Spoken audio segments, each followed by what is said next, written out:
សូមជម្រាបសួរដល់លោកគ្រូអ្នកគ្រូបឋមសិក្សាគ្រប់កម្រិតថ្នាក់ទាំងអស់ដោយមានសំណូមពរពីលោកខ្ញុំបានចេញវីដេអូថ្មីមួយទៀតពាក់ព័ន្ធទៅនឹងការទាញយកវិញ្ញាបនបត្រប្រឡងរបស់សិស្សប្រចាំខែកុម្ភៈក្នុងឆ្នាំសិក្សា2026នេះអញ្ចឹងមុននឹងចូលទៅដល់កម្មវិធីនេះសូមលោកគ្រូអ្នកគ្រូក៏ដូចជាបងប្អូនទាំងអស់ដែលបានចូលមកមើលវីដេអូរបស់ខ្ញុំបាទសូមជួយចុច Subscribe ហើយនិង Share ម្នាក់មួយ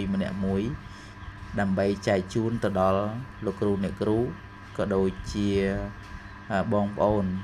ដែលគាត់ចង់បានវិញ្ញាបនបត្រឲ្យកូនរបស់គាត់ដើម្បីទុកជាកម្រងអនុស្សាវរីយ៍នៅ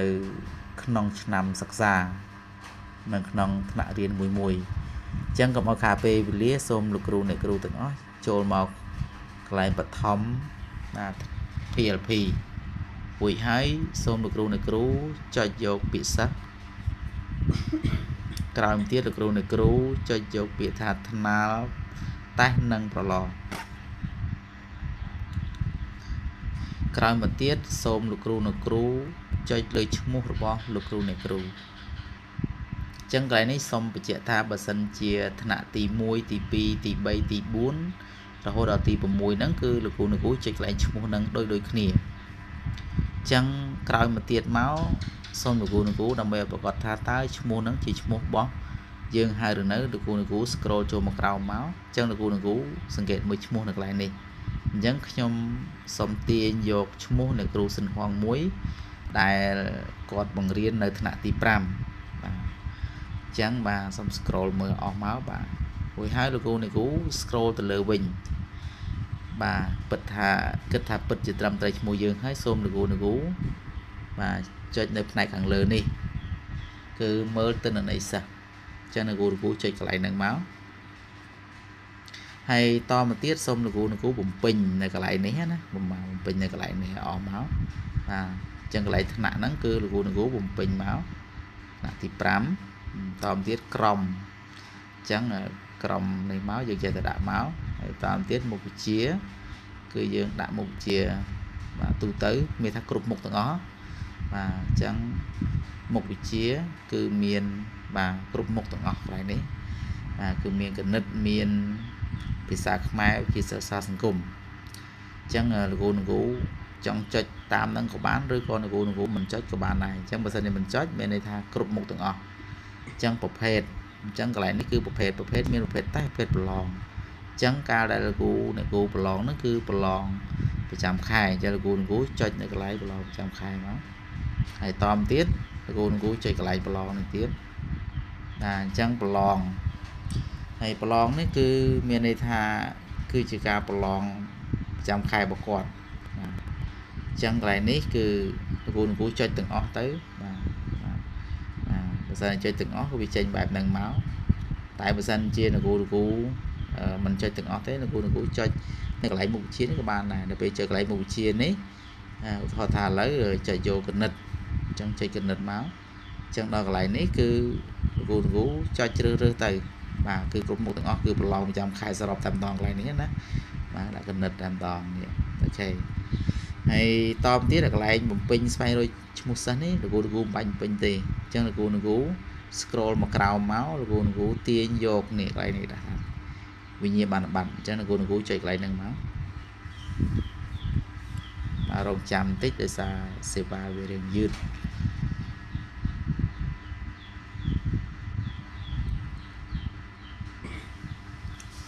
បាទអញ្ចឹងរងចាំបន្តិចទៅព្រោះសេវាវារៀងដើរយឺតដែរ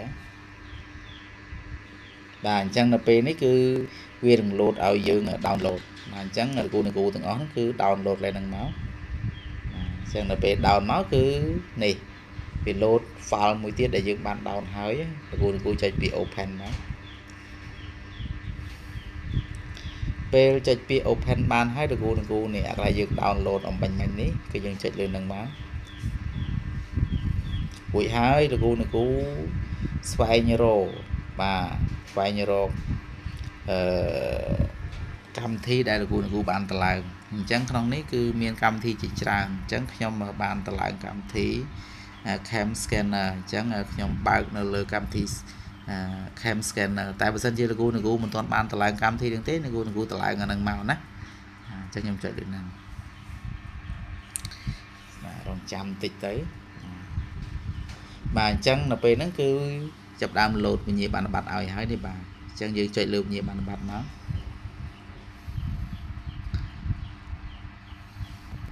បាទនេះគឺជាវិញ្ញាបនបត្រដែលកូនសិស្សបានប្រឡងអញ្ចឹងក្នុង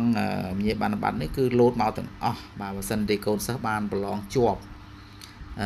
ប្រមាណនេះគឺខាងនាយកដ្ឋានហ្នឹងគឺចេញវិញ្ញាបនបត្រឲ្យទាំងអស់ហ្នឹងហើយសូមបញ្ជាក់ផងដែរថាការចេញវិញ្ញាបនបត្រនេះឲ្យសិស្សហ្នឹងគឺមានន័យថាគឺឲ្យចាប់ពីបន្ទុកជាប់ទៅគឺចាប់ពីនិទេសទៅណាបាទចាប់ពីនិទេសទៅរហូតដល់និទេស A បាទនេះអញ្ចឹងបើសិនជាគាត់ប្រឡងបានគ្រប់មុខគឺវិញ្ញាបនបត្រចេះឲ្យគ្រប់មុខបាទដូចជាឈ្មោះនេះអញ្ចឹងនេះបាទឈ្មោះបាទយ៉ាន់ទេវ៉ានេះយ៉ាន់ទេវ៉ាណាអញ្ចឹងនេះមុខជាទី1គឺជាមុខជាបាទជាសាសអញ្ចឹងយើងមើលតមទៀតនេះដដែលទេមុខជាភាសាខ្មែរបាទមួយទៀតគឺមុខជាសិក្សាសង្គមបាទដោយសារគាត់អត់បានចង់និយាយថាគណិតបុកគាត់ប្រឡងធ្លាក់អញ្ចឹងគាត់បានទេបាទអញ្ចឹងគឺដូចជាទុំកុសលនេះអញ្ចឹងគាត់ប្រឡងបានជាសាសង្គមមួយទៀតគឺមុខជាវិទ្យាសាស្ត្រហើយមួយទៀតមុខជាគណិតវិទ្យាបាទហើយមួយទៀតគឺមុខជាភាសាខ្មែរអញ្ចឹងសូមបញ្ជាក់ថានៅកន្លែងនេះបើសិនជាគាត់ប្រឡងបានជាប់3មុខគឺចេញ3មុខឲ្យយើងបើសិនប្រឡងបានជាប់2មុខគឺចេញ2មុខឲ្យបើប្រឡងជាប់បាន4គឺចេញទាំង4ឲ្យអញ្ចឹងសូមលោកគ្រូហ្នឹងដោនទុកទៅដើម្បីចែកជូនឲ្យគាត់ហើយឲ្យគាត់ហ្នឹងព្រិនចេញជាសញ្ញាដើម្បីដាក់តាំងដាក់កញ្ចក់នៅលើជញ្ជាំងផ្ទះគាត់ព្រោះមួយខែគឺចេញបាន4វិញ្ញាបនបត្រសម្រាប់ថ្នាក់ធំបាទចឹងដល់ឡែកថ្នាក់ទី1ទី2ហ្នឹងគឺចេញបានដូចជា2ទេបើតាមខ្ញុំដឹងបាទដល់ទី3ដូចជា3បាទចាប់ពីទី4ឡើងទៅគឺដូចជា4មុខបាទអញ្ចឹងបើសិនជាមានកំហុសខុសឆ្គងអីក៏សូមអធិស្ឋានអភ័យទោសផងបាទនេះគឺជាវីដេអូដែលខ្ញុំបានធ្វើចែកជូនដល់លោកគ្រូអ្នកគ្រូដែលគាត់មានចម្ងល់ហើយគាត់ថាតើចូលទាញវិញ្ញាបនបត្រតាមណាបាទអញ្ចឹងសូមប៉ុណ្ណឹងចុះសូមបាទអរគុណច្រើនសូមជម្រាបលា